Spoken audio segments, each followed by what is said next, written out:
Nah, karena kita makhluk bumi, kita ini setara, kita ini sama, hukumnya sama, hukum gravitasi itu sama, hukum tekanan udara itu sama, seluruh IPA itu sama ajarannya. Tidak pernah ada pelajaran IPA di sekolah, ini buat Katolik, ini buat Protestan, ini buat NU, ini buat Muhammadiyah, tidak ada. Semuanya sama. Karena semuanya sama, maka deritanya pasti sama. Luar biasa. Inilah pesan Kang Deddy Mulyadi di depan jemaat gereja. Mari kita saksikan, guys. Assalamualaikum warahmatullahi wabarakatuh.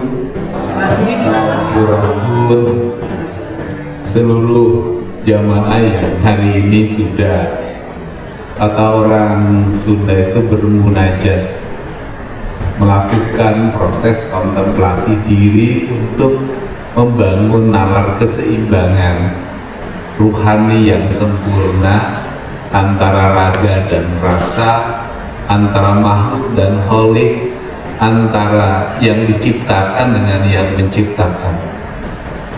Ada tiga hal yang harus menjadi kesadaran kita sebagai makhluk manusia tanpa bicara suku, agama, dan ras. Pertama, bahwa kita ini makhluk ciptaan Tuhan, universalitas keyakinan yang setiap orang memiliki sudut pandang, persepsi yang berbeda-beda dengan cara yang memahaminya masing-masing. Itulah yang disebut dengan kebenaran esensi, kebenaran asasi, kebenaran universal, dan kebenaran hakiki. Karena itu kebenaran esensi, kebenaran asasi, kebenaran universal, maka kebenarannya tidak bisa dipersepsikan. Karena kebenarannya tidak bisa dipersepsikan, maka itu adalah kebebasan rasanya masing-masing, kebebasan cintanya masing-masing. Tidak bisa kita mengukur keyakinan orang lain dengan keyakinan kita, tidak bisa kita mengukur baju orang lain dengan baju kita, tidak bisa kita mengukur bahasa orang lain dengan bahasa kita, tidak bisa kita mengukur enaknya makan orang lain dengan enaknya makan kita, karena ini urusan rasa. Itu yang disebut dengan kebebasan universal. Maka setiap orang memiliki hak yang sama, memiliki privasi yang sama tanpa tidak boleh diadili. Saya katakan, setiap orang memiliki persepsi yang sama, hak yang sama, tidak boleh diadili. Makanya keyakinan tidak boleh diadili. Kalau kita mengadili keyakinan, maka kita seolah-olah menjadi manusia yang mengerti isi hati manusia. Sekali lagi, karena itu adalah keyakinan, kita tidak boleh mengadili manusia berdasarkan isi hatinya. Maka cinta tidak boleh dikekang, maka cinta tidak boleh dibatasi, maka cinta adalah kebebasan. Andai kata orang menderita karena cinta yang diungkapkannya, itu adalah urusan dirinya sendiri. Yang kedua adalah, kita adalah sebagai makhluk bumi. Ini yang ingin saya ingetin pada semuanya. Karena kita sebagai makhluk bumi, maka kita sama hukumnya, yaitu kita harus taat pada hukumnya bumi. Karena taat sama hukumnya bumi, udara yang tekanannya tinggi bergerak menuju tekanannya rendah. Air yang ada di puncak turun ke bawah. Batu yang dilempar ke atas jatuhnya ke bawah. Setiap ditampar rasanya sakit. Kalau tidak sakit, pura-pura tidak sakit. Nah, karena kita makhluk bumi, kita ini setara, kita ini sama, hukumnya sama, hukum gravitasi itu sama, hukum tekanan udara itu sama, seluruh IPA itu sama ajarannya. Tidak pernah ada pelajaran IPA di sekolah, ini buat Katolik, ini buat Protestan, ini buat NU, ini buat Muhammadiyah, tidak ada. Semuanya sama. Karena semuanya sama, maka deritanya pasti sama. ngebabat gunung habis-habisan, banjirnya kebagian semua. Itu banjir nggak pernah nanya, ini jamaah mana ya? Nggak bisa. Kalau ada virus, maka virus itu menyebar tanpa bicara, dia yakin atau tidak, dia agamanya, semua orang kena. Karena itu apa sih yang saya usung ketika saya jadi gubernur hari ini adalah mengusung mari kita kembalikan cinta itu adalah kembali beragama berdasarkan keyakinannya, itu hak pribadi masing-masing. Tapi kalau berperilaku harus sama, bertindak harus sama, karena ini urusan bumi, karena ini urusan dunia. Tapi kalau orang Sunda, ini saya ngomong orang Sunda nih, orang Sunda itu puncak spiritualitas tertinggi itu adalah dengan membuat sesajen. Gitu loh. Sesajennya bunga-bungaan, kemudian bubur merah, bubur putih, dan yang tertingginya itu bikin bakakak ayam. Bakakak itu semuanya terlentang. Dia menyerah dengan seluruh pasal, seluruh jiwa raganya, tanpa ada sedikit pun dalam dirinya rasa takut, rasa nyeri, rasa apapun. Itulah pengorbanan yang tertinggi. Jadi pengorbanan manusia yang tertinggi adalah ketika dalam dirinya sudah pasrah. Itu kan pasrah. Orang Islam juga pasrah gitu loh. Jadi orang yang pasrah itu sudah, kata orang Sunda begini, nih nanti bisa ditafsirkan. Perasaan nggak ada tafsir. Hirup ukur sasampuran, awak ukur sasampayan, sariring-riring dumandi, sarengkak, saparipola, sadayeng, sadaya, kersaning Allah. Jadi karena kersaning Allah, ya sudah kita totalitas aja. Manusia yang tertinggi derajatnya adalah ketika manusia sampai pada puncak kesulitan yang tidak bisa diselesaikan, maka jalan terakhir adalah dia berserah. Dan orang suka salah tafsir, orang yang berserah itu kalah. Awas ya, ulah belenggu sih. Ketika melihat lawannya itu sudah nyangakeun sadaya-daya, beuheung teu-teukeun, dikorong-gorongkeun, suku benteng kelokeun, eleh sia ku aing. Belenggu sia-sia do eleh.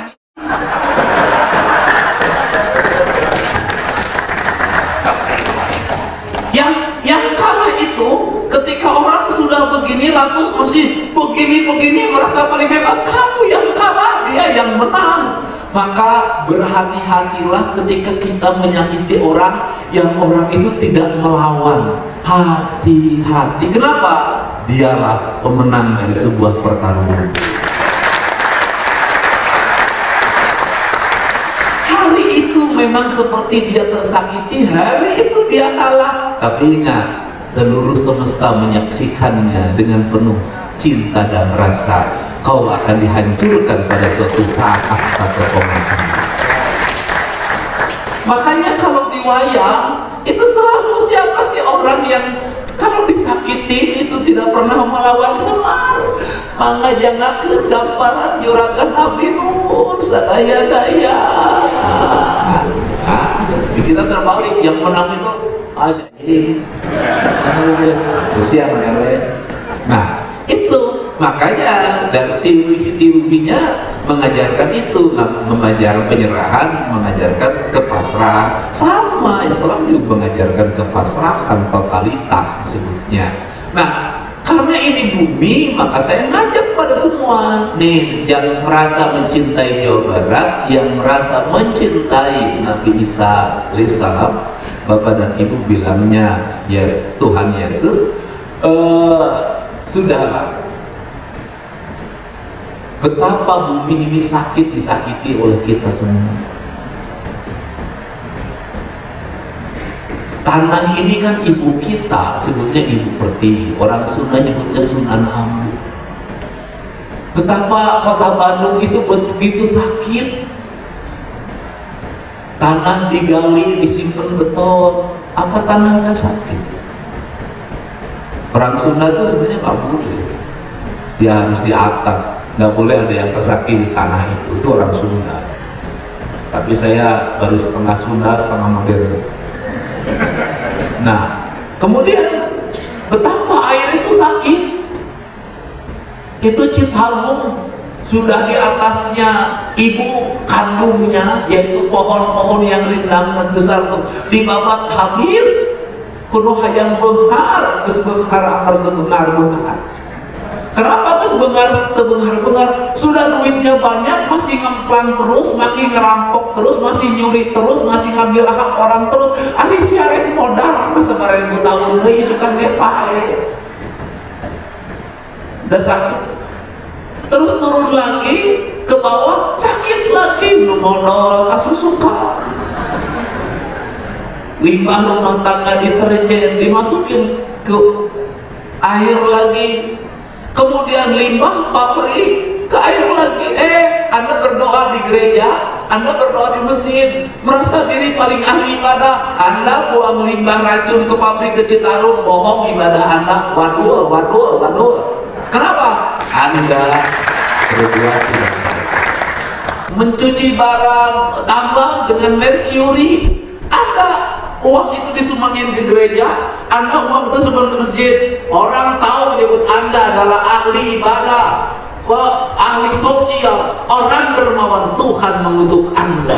Anda telah menutup kejahatan Anda dengan kebaikan. Kejahatan tidak bisa ditutup dengan kebaikan, tidak bisa. Catatannya tetap ada, hukumannya tetap ada. Yang ada hanya menjadi tolak balak saja. Nah, ini saya ikutin. Nah, apa sih problem Indonesia, problem Jawa Barat hari ini adalah dosa pada alam. Sudah itu dosa pada alam. Ini rusak, Pak. Ayo, sudah. Anda tiap hari rekreasi ke puncak, asik di puncak. Ya, puncak itu tempatnya tempatnya pohon, diganti jadi villa. Banjir, Pak, mati orang di Cisarua, sengsara di Bekasi, sengsara di Jakarta. Anda menjadi ahli ibadah? Tidak, Anda adalah pembuat kerusakan.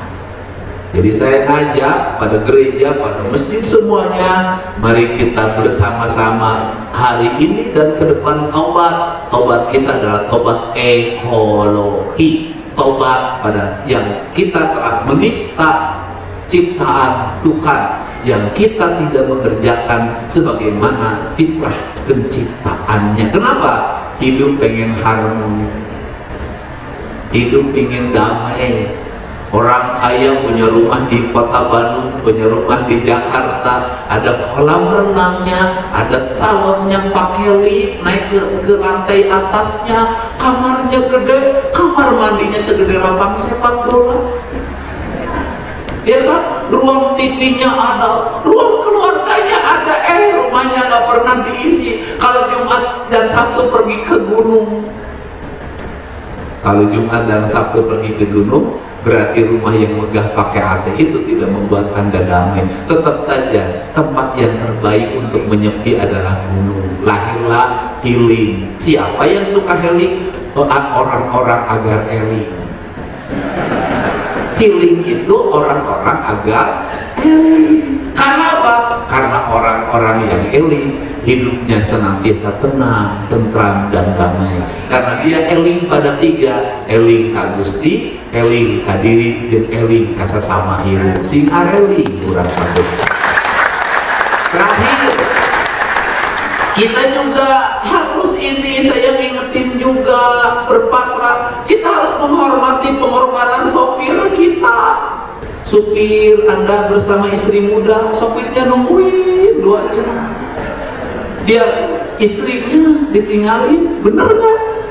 Suaminya lagi nakal-nakal di Bandung dugem, dak laki-lakinya, sopirnya nungguin di luar. Dia sudah gak ketemu istrinya beberapa bulan.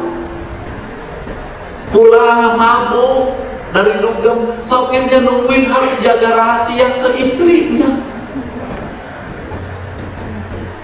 Dia ngorbanin anak-anaknya untuk nganter anak-anak kita, dimanjain masuk sekolah, dianterin. Kita mengorbankan kehidupan pembantu kita, ngurus anak kita jadi baby sister, tapi dia lupa mengurus anaknya sendiri. Demi uang, demi kehidupan. Dia menyiapkan makan enak bagi kita, tapi dia lupa menciptakan makan anak bagi anak-anaknya di rumah. Pengorbanan. Karena kita punya uang, kita tidak bisa berbuat sesuka pada setiap orang. Saya pakai baju bersih seperti ini karena ada kuli nyuci. Saya bisa bersisi rapi karena ada tukang cukur. Saya di rumah ke rumah bisa bersih karena ada tukang sapu. Saya bisa tidur nyenyak karena ada yang jaga di rumahnya, ada security. Mereka ketika kita tidur lelap, security nungguin kita, keamanan kita, menjaga kehidupan kita. Dia tidak boleh sedikit pun matanya kemudian salah dalam melihat. Agar apa? Agar tuannya selamat. Tapi dia mengorbankan dirinya demi tuannya. Berapa gajinya? 3 juta, 4 juta. Dia mempertaruhkan jiwanya hanya untuk 4 juta rupiah. Terus kita membayarnya juga telat, kasih THR juga lambat, pikirin kesejahteraan juga tidak pernah kita pikirkan. Kita sibuk aja numpuk duit di rekening. Buat apa? Saya yakin jamaah di sini adalah jamaah yang baik-baik terhadap para pembantunya, para asisten pembantunya, security-nya, pada siapa? Kalau seluruh jamaah dimanapun sudah ajaran ini, sudah deh, Jawa Barat Gemaripah repeh rapi subur makmur, udah hidupnya damai, tenang tentram, wajahnya tenang kayak wajah saya walaupun hidup tanpa istri. Kenapa? Karena saya menimbulkan jutaan istri dalam setiap waktu yang memeluk saya, mencium saya dengan cinta. Itu ini unggul lah ini. Jadi itu saja lah ya. Saya tidak pernah ragu dan tidak pernah merasa takut bertemu dengan orang yang berbeda keyakinan.